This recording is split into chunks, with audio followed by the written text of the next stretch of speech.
actually became the basis for the screenplay. The Beast from 20,000 Fathoms, which is you can see on the poster, was inspired by a Saturday Evening Post story.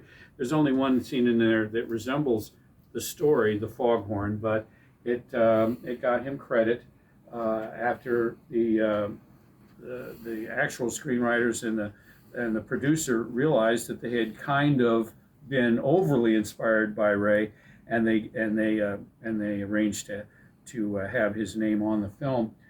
His wonderful Ice Cream Suit film, which was done by Disney with several actors that were great friends of Ray's, and helped make sure that movie got made. Joe Mantegna in the top left, Edward James Olmos in the center, Gregory Sierra, Esai Morales.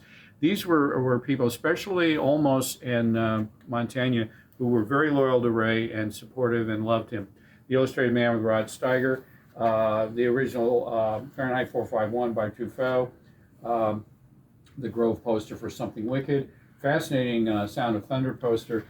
Then along this wall, above his filing cabinets, and these were his garage filing cabinets along the long garage wall for many, many, many years in the Cheviot Hills home. Above them, you'll see the beginning of some of the representative mementos and artifacts of the space age that were gay. You will see the panoramic views from Spirit and Opportunity, left of center there. His Ray's congressman, the very Adam Schiff gave him, arranged to have that presented to him. One's a composite panorama, and the other one is a close-up with the color coding they do for some of the rocks. Now, one of the planetary scientists, Jim Rice, for those missions, actually named a couple of rocks the Martian Chronicles, and then presented Ray with some of the other pictures that where you're looking now on this wall. John, let me just move somebody's thermos here for a second, and you can see that the Spirit and Opportunity, probably the Martian Chronicles rocks, although we will have to talk to Jim Rice again and see if that's in fact they. And we have then, it'll be hard to see, but he was able to get of the Spirit and Opportunity team to sign that copy of that print for Ray. And John, we can't pass any of this up, though, without noting these little notes that are on the file cabinets. Oh, you should pan through those. What is going on? Oh, absolutely. And then our archivists, our early archivists, graduate students and postgraduates who were here, began to designate the cabinets. But basically, this is 1 through 10, the order that were in the basement, beginning 1 over here and 10 over there. Ray's filing system was pretty much, shall we say, reactive. And so you have to follow sort of a psychological logic and then realize that some things there will be no logic to. What you have here, of course, is his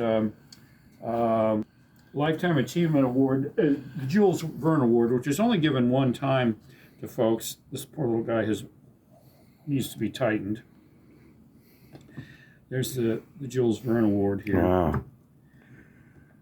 And these were given to distinct people in, I believe it was 2007.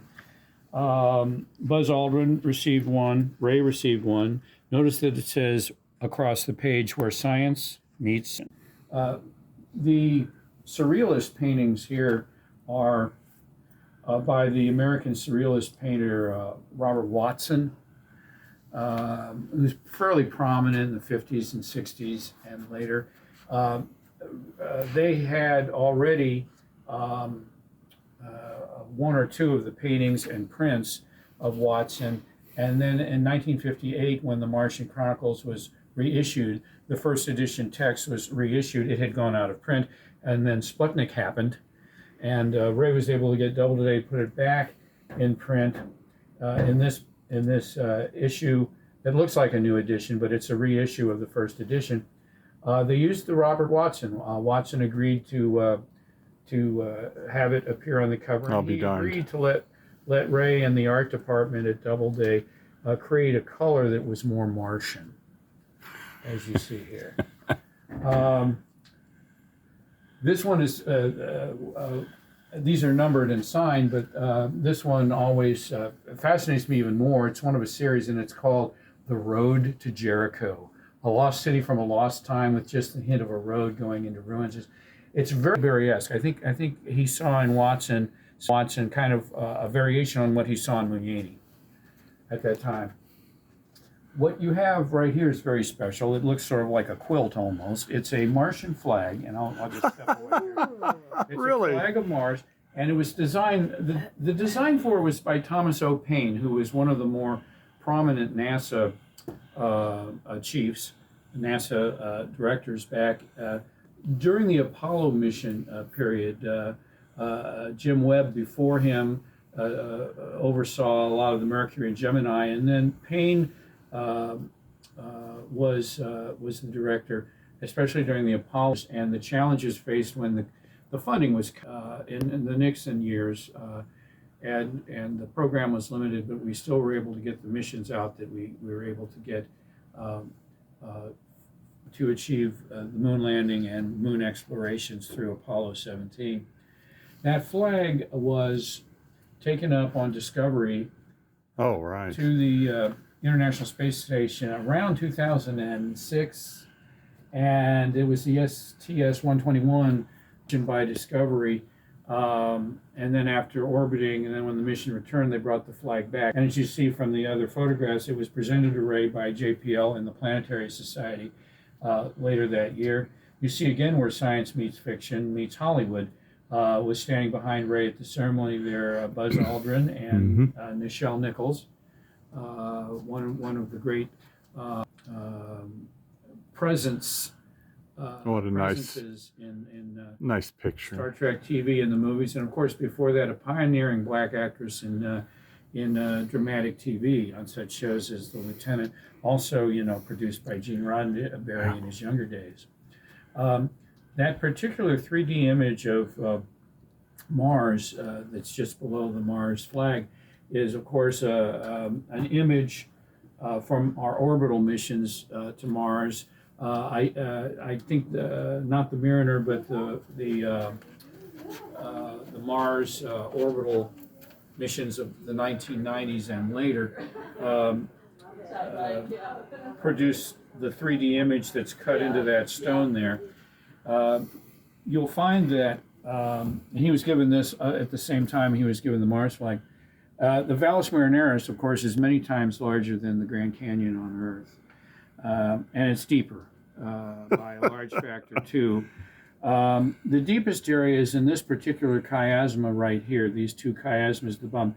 In this one is the actual deep point, and in popular culture, not officially, not NASA name, but in popular culture, that area is known as the Bradbury Abyss, and he always loved that. And Indeed. later in life, earlier in life, he had wanted to be buried at the John Soane Museum in London in the sarcophagus of the Pharaoh Seti, which is there in London, because Soane was able to buy all the things brought back from the Grand Tour that the British Museum couldn't afford to buy.